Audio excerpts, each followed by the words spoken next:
तो अगर आप नौकरी करना चाहें तो नौकरी तो बहुत आसानी से मिल जाएगी, लेकिन तमाम बाकी लोगों को अपने साथ जोड़ करके उनको रोजगार देना, ये अपने आप में बहुत बड़ी बात होती है। और ये हमारे साथ जो मेहमान आज जुड़े हुए हैं, ये सभी इस काम को पूरी तरह से निभा रहे हैं, लोगों को जोड़ रहे हैं, उनको रोजगार दे रहे हैं। हमारे साथ में अरविंद जी भी इस वक्त जुड़े हुए हैं, जो काफी स्टार्टअप को आगे बढ़ाते हैं, उनको प्रमोट करते हैं, फंडिंग करते हैं, नए नए आइडियाज भी उनके पास रोज आते हैं। अरविंद जी, बहुत बहुत स्वागत है आपका। आज सीधे तौर पर आपसे सीधा यही सवाल है कि आपने 4 आइडियाज इस समय सुने, जो स्टार्टअप इन्होंने एक अलग उद्देश्य मकसद के साथ शुरू किए, और आपके पास भी रोज कई सारे आइडियाज आते होंगे बच्चों के और नए नए युवाओं के। जी हाँ, जैसे कि जब कार्यक्रम शुरू हुआ तो हम लोगों ने सुना कि जब तक बिहार का विकास नहीं होगा तब तक भारत का विकास की कल्पना करना भी थोड़ा सा गलत होगा। तो बिहार को तो डेफिनेटली आगे बढ़ना चाहिए। और पिछले 5 साल में हमने देखा कि जो विकास का जो गति है बहुत तेज़ हुआ। खासकर एक ACS थे डिपार्टमेंट ऑफ इंडस्ट्रीज़ में, संदीप पौंडरिक जी, वो बहुत ही ज़्यादा कर्मठ थे, बहुत ही ज़्यादा विजनरी थे, और उन्होंने जो अपना पूरा जी जान लगा दिया कि आगे हम सिस्टम को आगे बढ़ाएं, तो उसका ये फ़ायदा हुआ। और मुझे लगता है कि शार्क टैंक का भी जो एक घर घर तक शार्क टैंक पहुंच पाया है, तो एक फ़ायदा ये हुआ है कि आज बिहार का बच्चा बच्चा जो है वो स्टार्टअप फाउंडर बनना चाहता है। मेरे पास 15 साल के, 16 साल के, 17 साल के बच्चियाँ भी जो कॉलेज में पढ़ रही हैं, वो सब एक फाउंडर बन के अप्रोच करते हैं कि मेरे पास ये आइडिया है, हम क्या कर सकते हैं, कैसे बढ़ा सकते हैं। हमने 2019 में एक एंजल नेटवर्क बनाया, जिसका कि पर्पस यही था कि हम लोगों को आइडेंटिफाई कर सकें, थोड़ा बहुत उनको पूंजी दे सकें, क्योंकि सबसे ज़्यादा उनको पूंजी की और थोड़ी गाइडेंस की ज़रूरत है कि मार्केट कैसे हम बनाएं।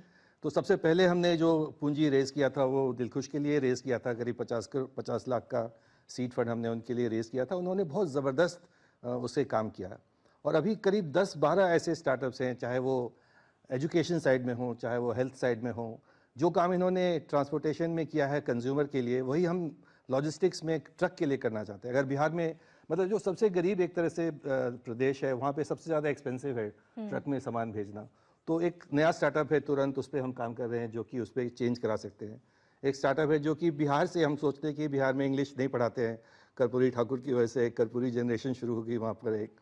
लेकिन बिहार के 2 बच्चे हैं जिन्होंने कि मुजफ्फरपुर कॉलेज में ही एक स्टार्टअप शुरू किया, जो कि पूरे देश को अंग्रेजी सिखाने का काम कर रहा है और बहुत अच्छा कर रहा है। और 2-3 साल में आप देखेंगे, इंग्लिश यारी करके नाम है उसका, जिसके पास महाराष्ट्र से, तमिलनाडु से, केरला से उसके पास लोग जो है इंग्लिश पढ़ रहे हैं उसके यहाँ पे।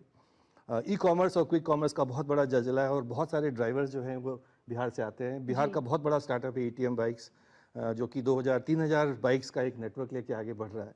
तो इन सबको आगे लेके हम बढ़ना चाहते हैं, और हम देख रहे हैं कि धीरे धीरे बिहार में भी ना एक बदलाव आ रहा है, एटीट्यूड में लोगों के बदलाव आ रहा है।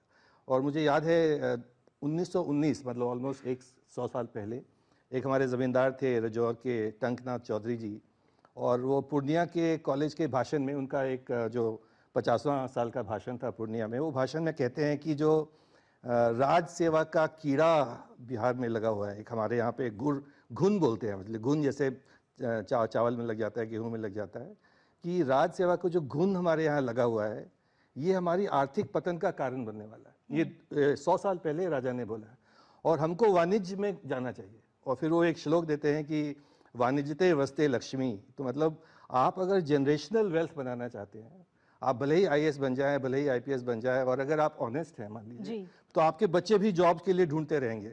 लेकिन अगर आप सक्सेसफुल बिजनेस बन जाएं, तो हो सकता है कि आपको 20-25 साल में एक जनरेशनल वेल्थ आप क्रिएट कर लेंगे अपने बच्चों के लिए, जो कि पूरा बिहार बदल देगा। और ये जो एक उनका 100 साल पुरानी उनकी कल्पना थी, मुझे लगता है अब पिछले 5 साल में धीरे धीरे हो रहा है। और दिलखुश जैसे या मनीष जैसे जब ब्रांड एम्बेसडर बनेंगे, तो ये शायद ये चेंज पूरा एक्सेलरेट होगा। और इसमें बिहार सरकार का, ऑफ कोर्स सेंट्रल गवर्नमेंट का भी जो स्टार्टअप के ऊपर पॉलिसी है बहुत फेवरेबल है। मुझे लगता है कि टॉप 5 पॉलिसीज़ कोई भी स्टेट में देखें तो बिहार का पॉलिसी है। थोड़ा सा अभी फिलहाल एग्जीक्यूशन में थोड़े से गैप्स हैं, थोड़ा उसको टाइट कर लिया जाए तो जो मोमेंटम है पिछले 2 महीने में, जैसे हमने देखा करीब 25,000 नए आइडियाज़ बिहार में सबमिट हुए हैं, ये दिखाता है कि बिहार बदल रहा है। और मुझे लगता है कि अब टाइम आ गया है कि बाहर के लोगों को भी सोचना चाहिए और बिहार को री रेट करना चाहिए। जैसे हम स्टॉक्स या बाहर के इन्वेस्टमेंट में देखते हैं कि कोई कंपनी नीचे आ गई थी बहुत, उसके बाद उन्होंने कुछ चेंज किया, कुछ रीस्ट्रक्चर किया, और उसको री रेटिंग करते हैं, मतलब एनालिस्ट बोलते हैं इसका री रेटिंग होना चाहिए। मुझे लगता है कि टाइम आ गया है कि लोगों को री रेटिंग करना चाहिए।